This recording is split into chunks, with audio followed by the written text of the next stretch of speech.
Well, hi guys, I'm Anna Rossi, and guess what? It is springtime in the Rossi kitchen, and our menu reflects that. This is a really great shoulder season menu that I've created. And when I think shoulder season, I'm thinking, okay, I want food that can be just as delicious prepared inside or outside. If we get a great day, I want to fire up the grill and cook things off outside. So here's what I have prepared for us. A delicious za'atar encrusted rack of lamb. Look at this beauty I brought to room temperature. This is ready for us to pack with flavor. We're going to top this off with a little pistachio mint and lemon gremolata. OMG. I have a delicious warm grilled potato salad for us with really traditional flavor notes, but it's just that much better when you see the grill marks. Oh, and it has some crumbled bacon on top with a little vinaigrette. Oh my gosh. And now to start, let's make some Moroccan carrots with a little bit of harissa heat. Okay, so in my trusty pot, I'm parboiling some beautiful orange and purple carrots.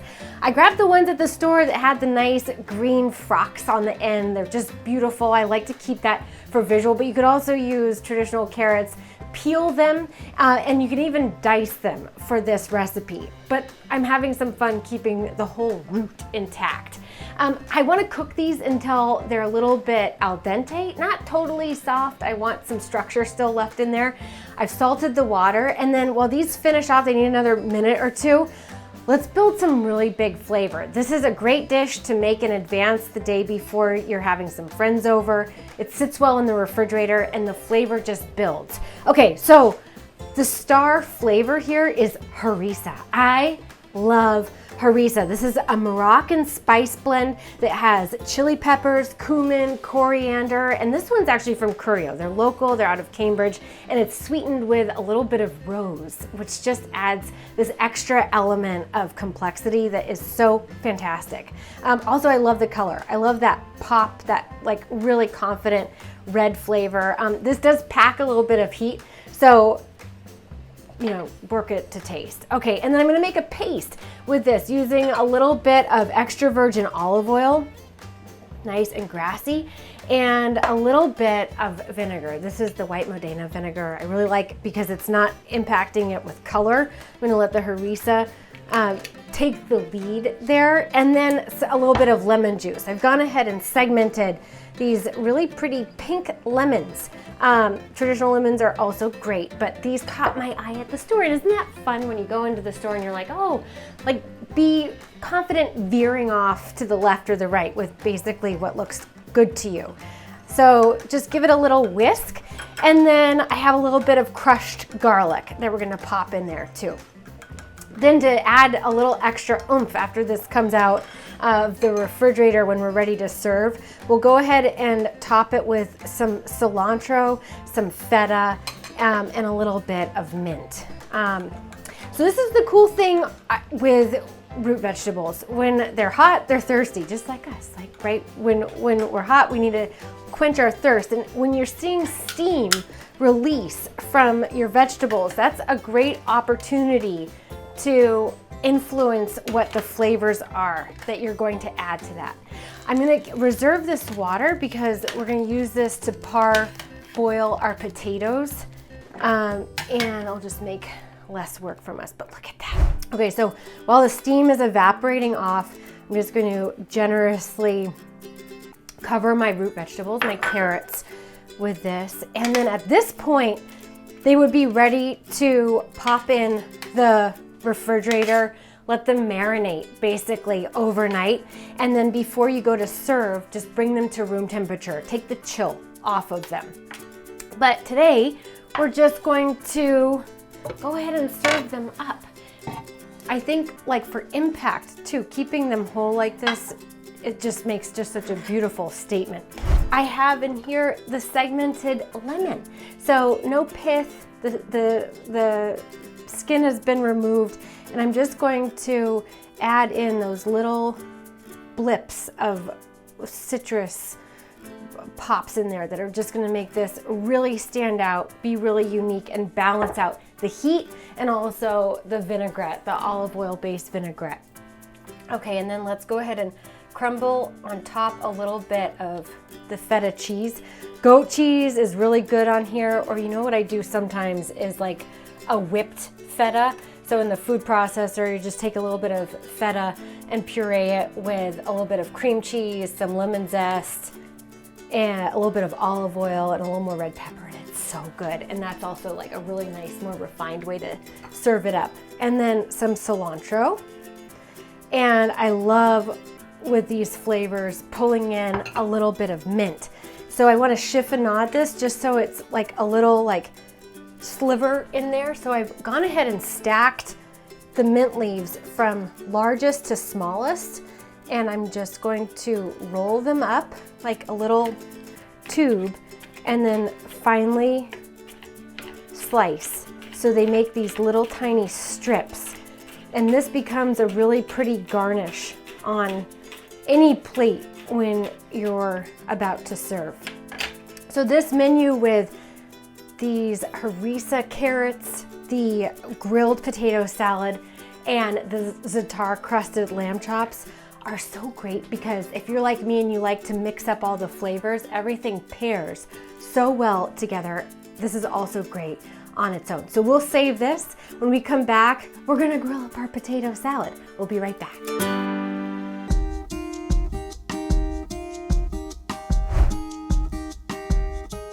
Welcome back, you guys. The kitchen smells like bacon and I'm into it. Okay, so just before we took a break, we finished off these delicious Moroccan carrots. How gorgeous are these? These are coming to room temperature, cooling off nicely. They smell amazing.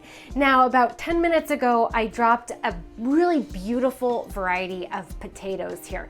We have some fingerlings, some purple, some red potatoes, and I just diced them up so they were all about the same size. So they boil off at a nice even rate. And then I'm just testing here. These are like fork tender. They're not too soft, but they're not too hard. We're gonna finish them off on the grill. So this is ready to dump. This water was heavily salted. Woo! You get that extra steam bath there.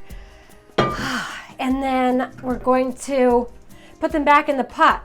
You can see all that extra moisture is evaporating off with the steam. And now it's our chance to add some more flavor. So before I throw these on the grill to get this classic potato salad flavor with extra texture, I want to add a little extra fat. Oh, we gotta turn this off. Okay, so here we're gonna add a mayonnaise-based marinade. Here I have a little bit of Hellmann's, and I want to add just a touch of mustard. This is a nice whole grain country mustard, but a nice Dijon also works really well. I have a little bit of crushed garlic that's gonna caramelize nicely on the grill, and then a little seasoning blend. You could use kosher salt, a little red pepper, some black pepper, but this is a blend I really like that has the flavors already built in. A little bit of heat, and then a nice balance of salt. And then we're just going to whisk this up. And then you think, when I think of potato salad, like I want something that's creamy, that has that silky feeling in my mouth, a nice balance of salt with a little bit of kick. And then when we're adding this to the grill and getting those great grill marks and just that little extra nuance that comes from the fire, it just takes it to the next level.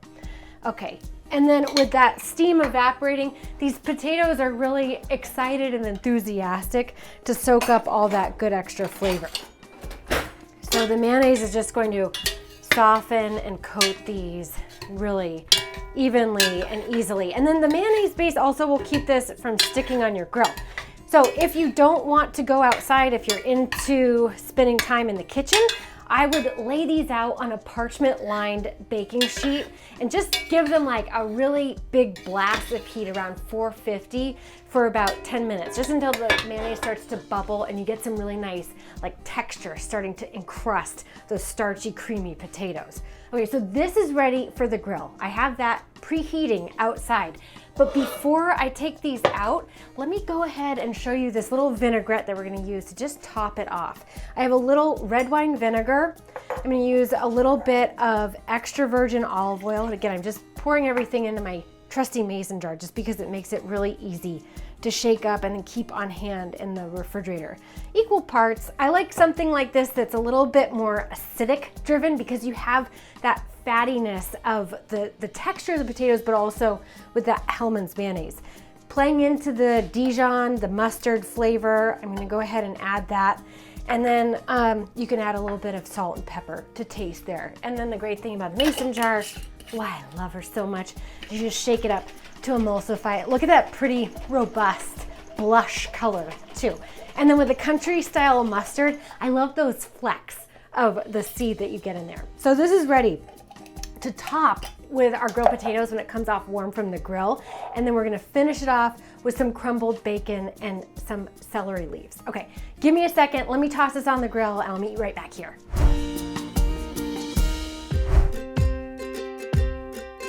All right, so these are hot off the grill, and look at this glorious grill mark you have going on there. And not only is that color, but it's also flavor. When the fire licks the potatoes, it's just like talking to them, and there's amazing magic happening in there.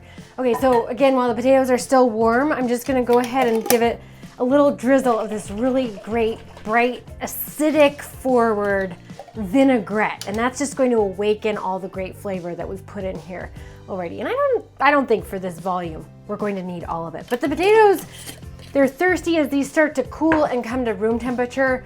They're just going to be given the time and space to soak up all that great flavor. Oh God, my God. Like, I love pickles in like a good old classic American potato salad.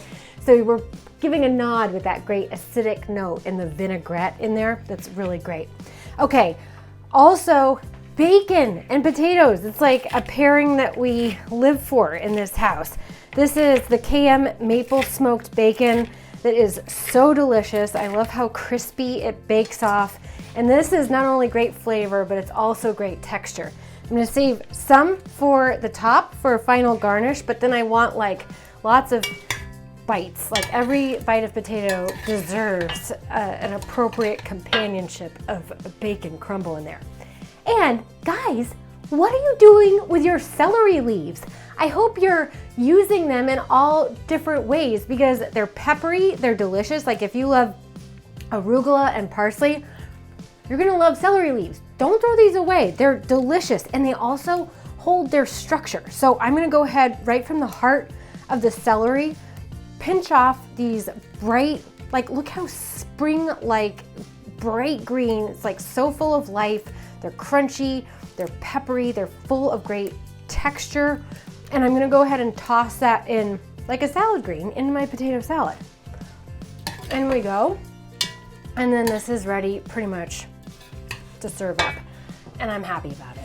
So I wanna top off with a little extra celery leaf. Oh, she's trying to escape. I have like the carrots that are running away from me, the potatoes that are running away. And look, just that like extra little pop of green on top just makes me happy. And I have to admit the bacon on top makes me happy too. Okay guys, this is like becoming a proper meal.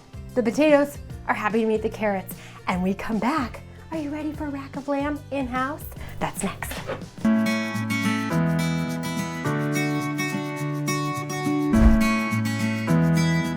Well, hi guys, welcome back. Okay, so we have our carrots, we have our warm grilled potato salad. Now for the piece de la resistance, the rack of lamb. Now, maybe this is a dish that you save for special occasions when you go out to eat, but guess what? You can make this at home. So this cut I got from ButcherBox. It's a great meat delivery service that delivers meat right to my door. It's grass-fed. I'm working with Australian lamb that has no antibiotics, no hormones. I know it's really delicious. Typically when you get a rack of lamb, it comes with 7 to 8 ribs.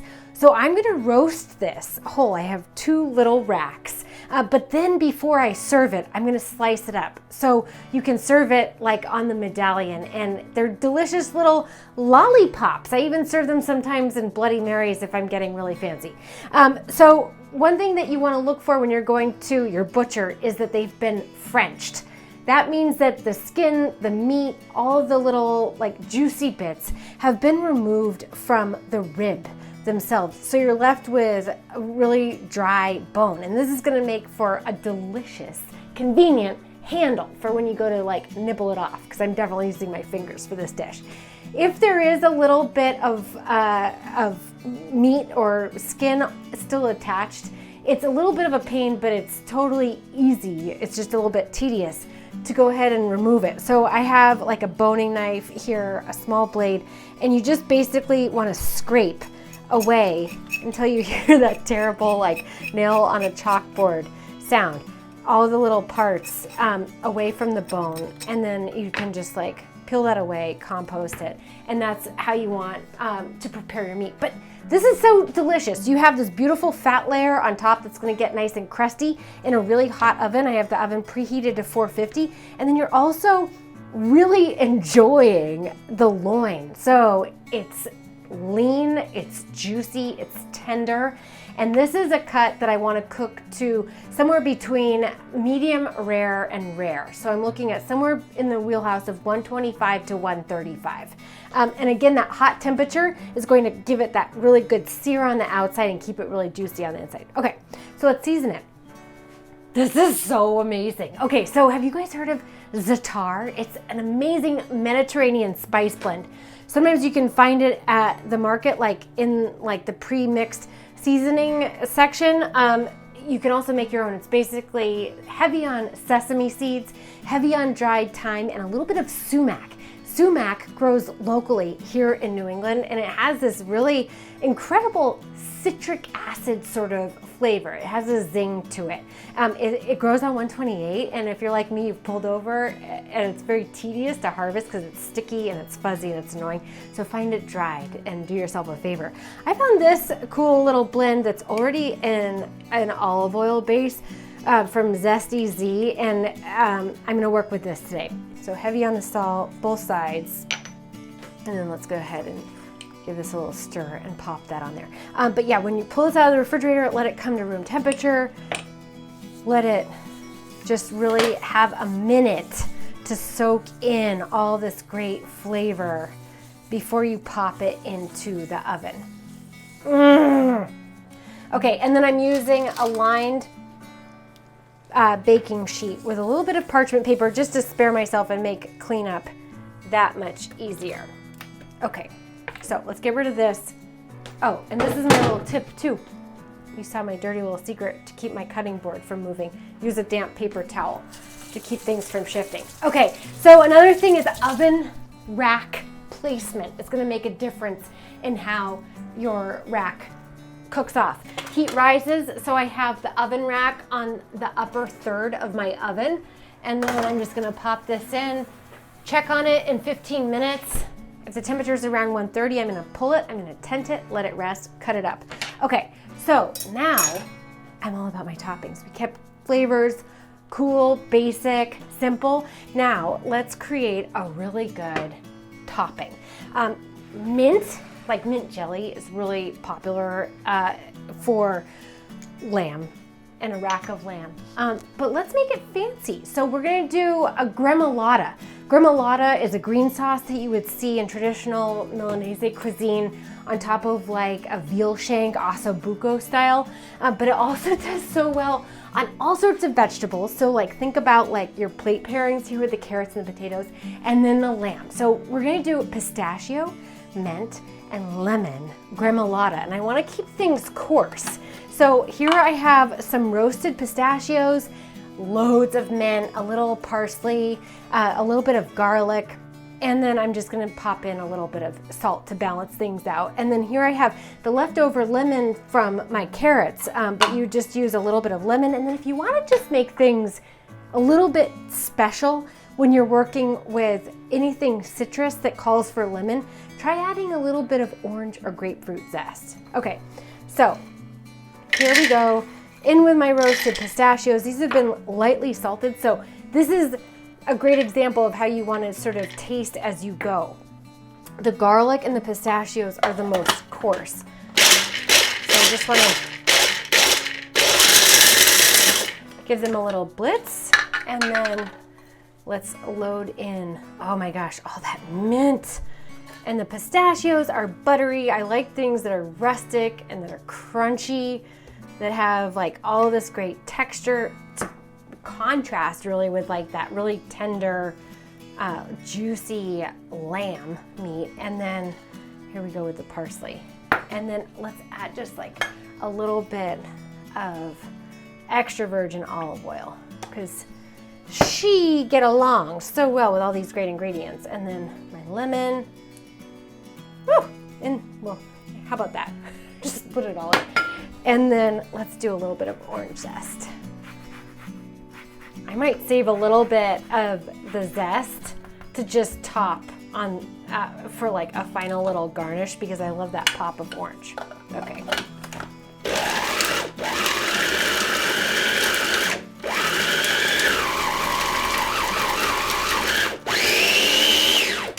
So these pistachios, okay, oh gosh, how amazing does that look?